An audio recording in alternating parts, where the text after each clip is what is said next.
మరో breaking news చూస్తున్నాం. భద్రాచలం దగ్గర గోదావరి భయపెడుతోంది. ఉగ్ర రూపం దాల్చుతోంది. బూర్గంపాడు సమీపంలో రోడ్డుపైకి ప్రవాహం చేరింది. దీంతో ఆంధ్ర తెలంగాణ మధ్య రాకపోకలు నిలిచిపోయాయి.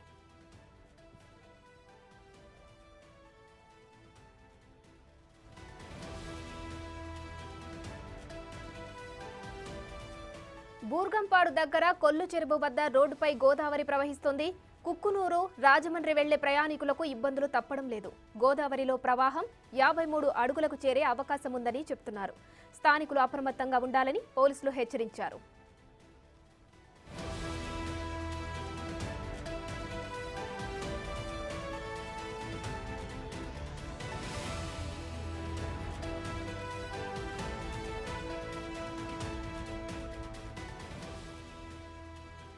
ఎగువన విస్తారంగా కురుస్తున్న వర్షాలతో భద్రాచలం వద్ద గోదావరి నది ఉధృతి గంట గంటకు పెరుగుతోంది. నీటి మట్టం 53 అడుగులు చేరుకోవడంతో మూడో ప్రమాద హెచ్చరికను జారీ చేశారు. ప్రధాన రహదారిపై నీరు చేరడంతో భద్రాచలం నుంచి చెర్ల, దుమ్ముగూడెం, వెంకటాపురం, వాజేడు మండలాలకు రాకపోకలు నిలిచిపోయాయి. ఎటపాక వద్ద స్లూయిస్ లీక్ కావడంతో ఏఎంసీ కాలనీలోకి ఇళ్లకు వరద నీరు చేరింది. దీంతో కాలనీ వాసులను అధికారులు పునరావాస కేంద్రాలకు తరలిస్తున్నారు. వరదను దృష్టిలో ఉంచుకొని ఇప్పటికే అధికారులు ముంపు ప్రాంత ప్రజలను ఎప్పటికప్పుడు అప్రమత్తం చేస్తున్నారు.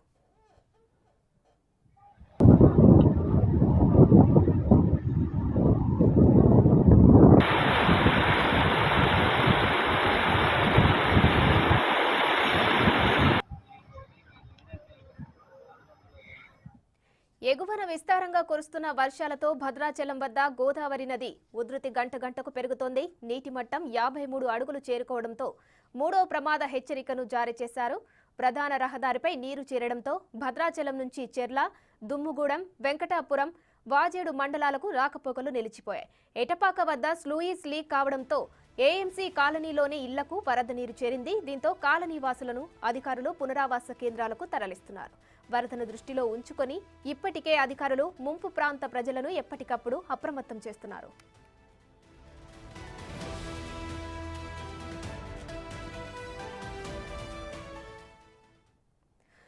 గోదావరి వరద ఉధృతికి సంబంధించి మరిన్ని డీటెయిల్స్ మా ప్రతినిధి ఖమ్మం నుంచి భాస్కర్ అందిస్తారు. లైవ్ లో భాస్కర్, ప్రెసెంట్ వరద ఉధృతి ఎలా ఉంది? మరి తీర ప్రాంత ప్రజలకు ఎలాంటి పునరావాస కేంద్రాలను ఏర్పాటు చేస్తున్నారు?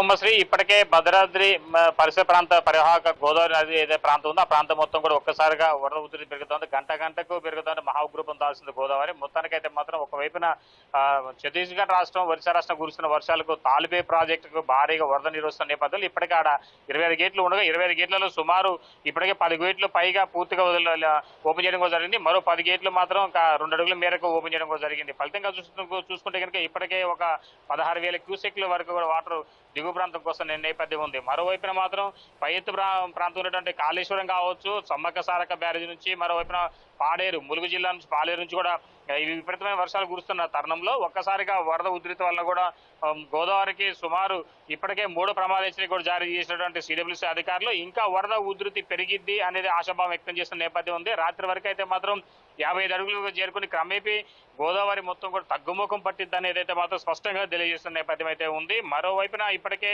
దిగువ ప్రాంతం ఉన్నటువంటి విడిపోయిన మండలాలు ఏదైతే ఉన్నాయో ఎగువ సీలేరు, దిగువ సీలేరు, వేలేరుపాడు సంబంధించినటువంటి ప్రాంతంతో పాటు దిగువ సీలేరుతో అక్కడ హైడ్రాలిక్ ప్రాజెక్ట్ ఉంది. ఆ ప్రాజెక్టును గేట్లు ఓపెన్ చేయడం వల్ల కూడా మొత్తానికైతే మాత్రం చాలా వరకు కూడా అధికారులు అక్కడి నుంచి కూడా వాటర్ ఇన్ఫ్లో ఉండటం వల్ల ఒక్కసారిగా గోదావరికి మొత్తానికైతే మాత్రం భారీ ఎత్తున కూడా వరద పోటీ ఇవ్వడంతో శబరి దిగువ ప్రాంతం ఉండటం వల్ల మా యొక్క వరద ఫ్లోడ్ మొత్తం కూడా మధ్యలో అవి యాడగాటంతో గోదావరి నీరు మొత్తం ధవళేశ్వరం వైపు పోకుండా ఒక్కసారి గోదావరి ఏదైతే పరిసర ప్రాంతం ఉందో మొత్తం భద్రాచలం దగ్గరకు అక్కడ మొత్తం వరద పోటీ వేసింది. ఫలితంగా చూసుకుంటే మాత్రం ఇప్పటికే అది గంట గంటకు రమ్మీ పెరుగుతున్న నేపథ్యం అయితే ఉంది. మరోవైపునేమో ఇప్పటికే ఫలితంగా చూసుకుంటే మాత్రం నిన్న ఉదయం వరకు కూడా, నిన్న రాత్రి వరకు కూడా 48 గంటల్లో 48 అడుగులు ఉన్నటువంటి గోదావరి నీటి మట్టం ఒక్కసారిగా ఉదయం నుంచి మొదలుకొని క్రమేపీ పెరుగుతూ కాసేపటి క్రితమే 53 అడుగులు చేరుకొని తుది ప్రమాద హెచ్చరిక జారీ చేసిన అధికారులు అయినా ఇప్పటికే భద్రాచలం డివిజన్ ప్రాంతంలో ఉన్నటువంటి 54 ప్రాంతాల్లో కూడా మొత్తం పునరావాస కేంద్రాలు కూడా ఏర్పాటు చేశారు ఉమ్మశ్రీ. దాంతో పాటు చూసుకుంటే మాత్రం ఇప్పటికే బూర్గంపాడు మండలంలో ఉన్నటువంటి 4 గ్రామాలు, ఒకవైపు నాగిప్రోలు కావచ్చు, రెడ్డిపాలెం కావచ్చు, మరోవైపున సారపాక, ఈ బూర్గంపాడు తో పాటుగా అశోకపురం వెళ్లే మండలాలతో మొత్తానికి కూడా జలదిగ్బంధనం అయిపోయిన చెప్పుకోవచ్చు. మొత్తం రాకపోకలు కూడా మొత్తానికైతే పోలీసు అధికారులు నిలిపేసిన నేపథ్యం ఉంది.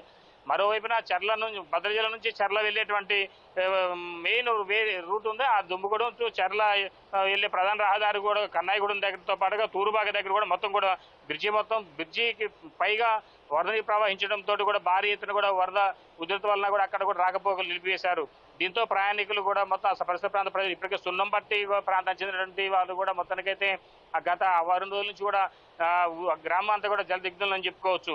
మరోవైపు చూసుకుంటే కనుక మొత్తానికైతే భద్రాచలం పట్టణానికి 55 అడుగులు వరద పోటు వచ్చినా సరే దాని రక్షణ కవచంగా మొత్తానికైతే మంత్రుల ఆదేశానుసారం ఒకవైపున వ్యవసాయ శాఖ మంత్రి తుమ్మల నాగేశ్వరరావుతో పాటు రెవెన్యూ శాఖ మంత్రి పొంగులేటి, మరోవైపు డిప్యూటీ సీఎం బట్టి విక్రమార్క ఆధ్వర్యంలోనూ ఆ కరకట్ట అంటే ఆంధ్రాకు వెళ్లే పరిసర ప్రాంతం వరకు కూడా కరకట్ట హైట్ను పెంచేసి మొత్తానికైతే మాత్రం Bhadrachalam to Konavaram to Andhra to Chhattisgarh Odisha వెళ్ళే ప్రధాన రహదారి మొత్తాన్ని కూడా తాత్కాలిక కరకట్ట 30 అడుగులు కరకట్టను కూడా ఏర్పాటు చేయడం కూడా జరిగింది. ఫలితంగా చూసుకుంటే మాత్రం భద్రాచలం పట్టణానికి 55 అడుగులు దాటినా కూడా ఎలాంటి వరద నీరు పట్టణంలోకి రాకుండా విధంగా అన్ని ఏర్పాటు చేయడం కూడా జరిగింది అధికారులు. అయితే ఇప్పటికే దిగువ ప్రాంతంలో ఉన్న పరిసర ప్రాంత ప్రజలందరూ కూడా సురక్షిత ప్రాంతాలు తరలించే విధంగా అన్ని ఏర్పాట్లు చేశారు. మరోవైపున మాత్రం ఇప్పటికే ప్రజలకు సంబంధించి అక్కడికి లోతట్టు ప్రాంతాల్లో ఉన్న ప్రజలందరినీ కూడా అప్రమత్తం చేసే విధంగా స్థానిక ఉన్న ప్రజాప్రతినిధులతో కావచ్చు, అధికారులతో కావచ్చు ప్రత్యేక చాటింపుతో పాటు మైక్ అనౌన్స్మెంట్ కూడా చేపిస్తున్న నేపథ్యం అయితే ఉంది. ఉమశ్రీ భాస్కర్, ముంపు ప్రాంతాలలో విద్యుత్ కానీ అలాగే రవాణా అంతరాయాలకు సంబంధించి వాటిని తిరిగి పునరుద్ధరించడానికి ఎలాంటి చర్యలు తీసుకోనున్నారు అధికారులు? అయితే ఉమశ్రీ ఇప్పటికే ముంపు ప్రాంతాలు సుమారు దగ్గర ఒక 4 మండలాలు ఉన్నాయి. ఒకవైపున చర్ల, దుమ్ముగూడెం తో పాటు వెంకటాపురం కావచ్చు, మరోవైపున అశ్వాపురంతో పాటు బురుగుపాడు మండలాలు ఇవన్నీ కూడా ముంపు ప్రాంతాలు సుమారు ఒక్కొక్క మండలానికి వచ్చేసి 20 నుంచి 15 గ్రామాల వరకు ఉన్నాయి. ఈ గ్రామాలన్నింటిలో కూడా జలదిగ్ధం అవుతున్న నేపథ్యంలోనే విద్యుత్ శాఖ అధికారులు మాత్రం తాత్కాలికంగా బ్రేక్ ఇస్తున్నట్టు నేపథ్యం కూడా ఆ అధికారులు అక్కడ ఉన్నటువంటి గ్రామస్తులకు తెలియపరుస్తున్న నేపథ్యం అయితే ఉన్నది. మరోవైపున మాత్రం ఇంకా కూడా ఏదైతే ముంపు ప్రాంతాల్లో ఉన్నటువంటి ప్రజలకు విద్యుత్ సమస్య తలెత్తకుండా ఉండే విధంగా, దాంతో పాటు కూడా విష జ్వరాలు కూడా ప్రబలకుండా ఉండే విధంగా కూడా వైద్యారోగ్య శాఖ ఆధ్వర్యంలో కూడా పూర్తి ఏర్పాట్లు చేస్తున్న నేపథ్యం అయితే ఉంది. Umashree, thank you Bhaskar.